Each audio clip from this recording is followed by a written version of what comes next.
What's going on, you pencil pushers? It's Nick Daniels. You probably saw from my other video that looked exactly like this. You already know why it looks like this, so we're not going to talk about that today. Today, I want to talk about my experience as being a Meetup host. So unfortunately, I'm in a predicament where I am probably going to close my group for a period of time because unfortunately, I'm not getting any financial assistance from Meetup due to the fact that hosting events is basically like it's not really possible unless you want to do it online. Now, so kind of what how long I did it, like we'll talk about that, the events I did, yada yada yada. So yeah, I did about an event a week. I did one week, actually I did two. And what I tried to do is, where I'm based out of Halifax, Nova Scotia, I tried to get a kind of an idea of like who's going to show up, what times work for people, that thing. So pretty quickly, I named this group Halifax Adults Out of Order. That was pretty funny. No age limit on it, and just kind of threw it out there and saw what was going to happen. Now, a couple of my friends automatically decided to join it because, well, they're a couple of my friends. I've met them through Meetup, and they were like, well, you made your own Meetup. We're going to join that. We're going to support you. Even if it's just joining and eventually maybe coming to an event, that is awesome. So they joined in. I even did some promotion when I went to another Meetup. I was kind of like talking it up a little bit, going, hey, this is pretty cool. And currently at the moment, like I said, we're at this situation at a bypass where I don't know if I'm going to be able to host for quite some time because of the coronavirus. We're at this predicament, and sadly they're not going to give any money, so I'm just going to blow $23.99 per month and get nothing out of it, is the way I'm looking at it. Now, I tried asking on several occasions for some feedback from people. I got a little bit of feedback on the first one. One of them was my friend, and two of them, I think I knew all of them, all three of them. So, like, from people I physically didn't know, didn't post anything.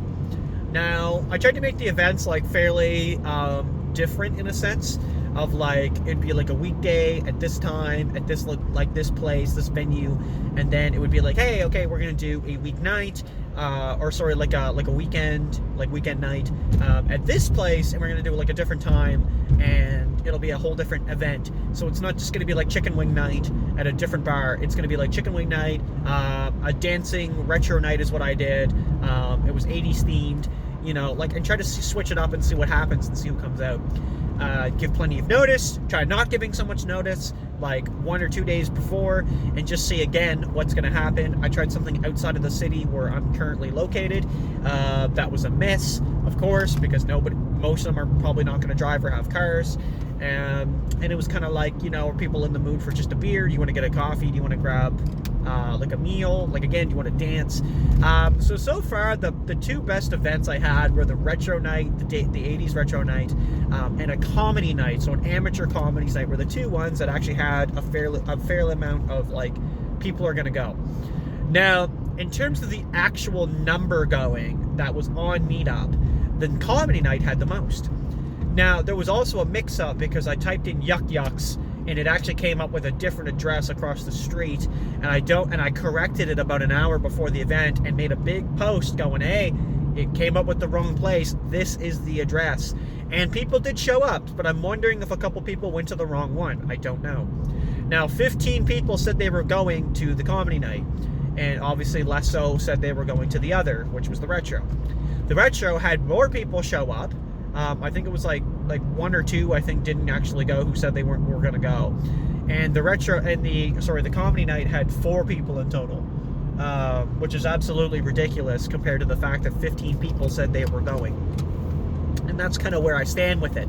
Very annoying. You know, and that was probably one of my biggest pitfalls as a host. One of my biggest annoyances was, like, people always saying they're going to go and never changing their reservation.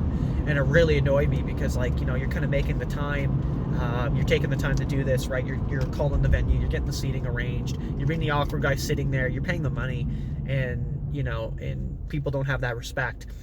Now, I met some okay people through the Meetup. There was a couple randoms that came through. I call them randoms. It's just people I haven't actually met before through a Meetup or in person. And pretty good people. Overall, pretty good people. There's been a few events that I did that, like, 1 or 2 people showed up, and I mean, it's pretty funny because that's what you can relate about. You're going, ha, that's pretty cool. There's one other person here. That's pretty funny. And then you guys just have an instant connection, is what I find. And you kind of just let things happen. You just let it be. Now, overall, as an experience, I don't know. I enjoyed it. I don't really like the fact you got to pay for it. If it was cheaper, I'd be talking.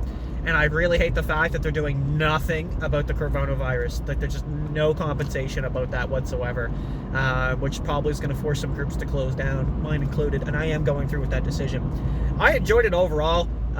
It was a bit awkward. Like, sometimes, like, we're in an establishment, wouldn't do seating. Like, they were like, hey, it's a busy night. You know, this is our whatever night. We're not going to do seating. And you kind of have to play it by ear, and it's really awkward. It's really awkward because you have to try to fucking figure that out on the fly.